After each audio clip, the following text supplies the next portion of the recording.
반갑습니다. 11월 5일 수요일 큐티 스케치 시간입니다. 오늘 본문은 디모데후서 3장 1절부터 9절까지의 말씀입니다. 오늘 본문은 이렇게 시작합니다.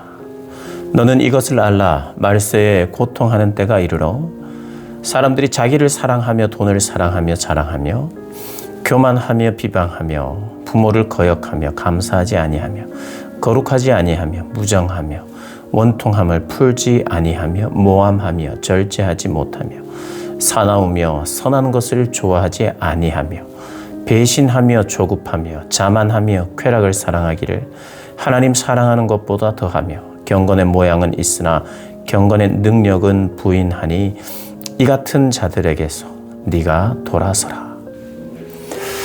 오늘 본문은 말세에 대한 바울의 설명입니다. 디모데에게 말세에 나타나는 현상, 그 시대에도 있고 지금도 있는 그러한 상황이죠.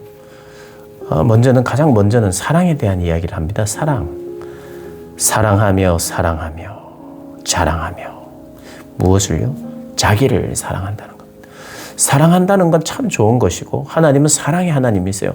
그래서 사랑하도록 우리를 지으셨습니다. 죄로 말미암아 우리가 파괴가 되었는데 그럼 우리에게 사랑이 없어지는가? 그렇지 않아요. 우리는 역시 사랑해야 됩니다. 사랑에 갈급하죠. 그런데 그 사랑이 왜곡되는 게 문제입니다. 왜곡. 하나님을 사랑해야 합니다. 순서가. 언제나 하나님을 사랑해야 되고 그 말씀에 순종해야 되고 그리고 하나님을 사랑하고 이웃을 사랑해야 되죠. 이웃을 사랑하는 모습이 어떻게 나타납니까? 역시 또 섬김으로 나타나죠. 근데 그게 반대가 되는 겁니다. 하나님을 사랑하지 않고 사랑이 왜곡되니 자기를 사랑하게 돼요. 자기를 사랑합니다. 자기를 존중하고 자기를 아끼고 자존감이 있어야 합니다. 그러나 여기서 말하는 자기 사랑은 철저히 이기적인 자기 사랑을 말하죠. 병적인 사랑을 말하는 겁니다. 그러니 자기를 사랑하게 되고 자기를 사랑하는 것에 있어서 가장 필요한 것이 돈이라고 생각을 하게 돼 있어요. 나를 사랑하는 데 있어서 나를 위해 주는데 돈이 필요하다고 생각하는 것이죠. 돈을 사랑하게 됩니다. 그리고 그것을 자랑하게 되죠. 그래서 교만하게 되고 또 이것을 사랑하고 자기를 사랑하고 돈을 사랑하면 그래서 이 세상이 살기 좋아지면 좋은데 자기를 사랑하다 보니 돈을 사랑하고 자랑하다 보니 서로가 하나 되고 서로를 사랑하고 섬기고 이런 게 생기는 게 아니라 자랑하고 교만하여지고 그러다 보면 비방을 하게 된다는 거예요. 근데 거기에서 부모까지 거역하게 됩니다. 부모. 관계가 파괴된다는 말입니다. 죄로 말미암아 사랑이 왜곡되니까 모든 관계가 파괴된다는 거예요. 모든 관계. 특별히 가장 애착이 있어야 할 가족 관계. 거기에 질서가 무너지기 시작한다는 겁니다. 부모를 존경하고 부모에게 감사할 줄 모르고 비방하고 거역하고 감사하지 않고 내 삶에 구별이 없고 거룩해지지 않는다는 거예요. 그러면서 사랑하면 안 되는 대상을 사랑하기 시작하는 거예요. 무정해지고 원통함을 풀지 않습니다. 이야기를 해서 화해할 생각이 전혀 없어지는 시대, 마음을 닫는 시대. 그래서 모함합니다. 모함. 절제하지 못합니다. 사납습니다. 선한 것을 좋아하지 않습니다. 배신합니다. 조급해집니다. 자만합니다. 쾌락을 사랑합니다. 그래서 하나님 사랑하는 것보다 더 한다는 거예요. 이게 가장 큰 문제입니다. 우리에게 있어서 가장 큰 불행이 바로 하나님을 사랑할 수 없다는 거, 사랑하지 못하게 된다는 거. 그게 우리 인생의 가장 큰 불행이죠. 사랑하는 것 같은데 왜곡된 사랑, 순서가 바뀐 사랑. 그래서 이웃을 사랑해야 되는데 이웃을 아프게 하는 자기 사랑, 이웃을 아프게 합니다. 하나님의 마음을 아프게 합니다. 그래서 이 시대를 살아감에 있어서 지금 이러한 문제들을 어떻게 풀 수 있는가? 자신을 깨뜨려야 해요. 자신을. 나를 사랑하고자 하는 이 강력한.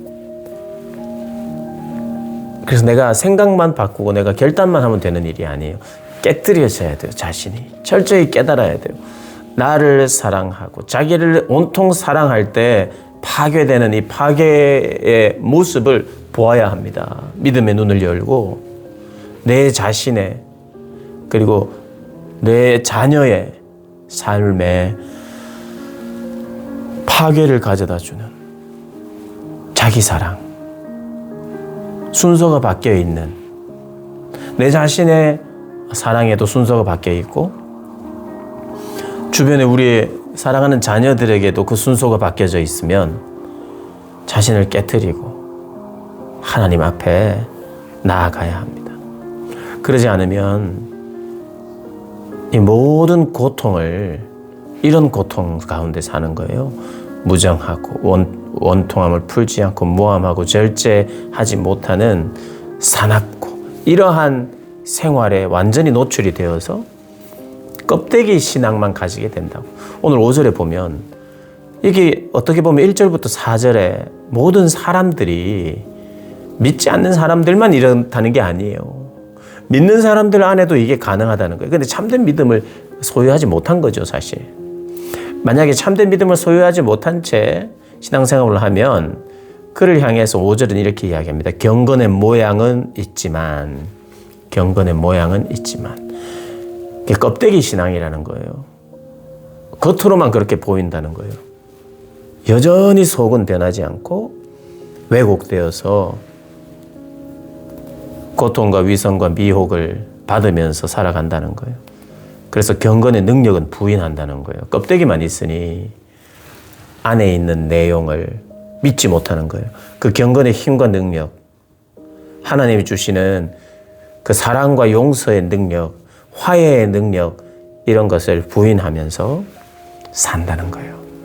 그래서 믿는 자들 안에도 경건의 모양을 가진 자들만 있다면 이 같은 자들에게서 네가 돌아서야 합니다. 끊어야 합니다. 그래서 우리가 우리 자신을 한번 돌아봐야 되겠죠. 나는 혹시 이 순서가 바뀐 것은 아닌가? 내 삶은 올바른 사랑의 순서를 따라 사는가? 우리 자녀들은 어떠한 순서로 살아가는가? 잘 살피고 기도하고 말세의 때에 고통의 이유가 결국 사랑의 왜곡이라는 걸 절실하게 가슴에 새기고 이 왜곡된 순서에 내가 따라 살지 않도록 끊어내고 되돌아오는 그런 저와 여러분 되시길 주님의 이름으로 축복합니다.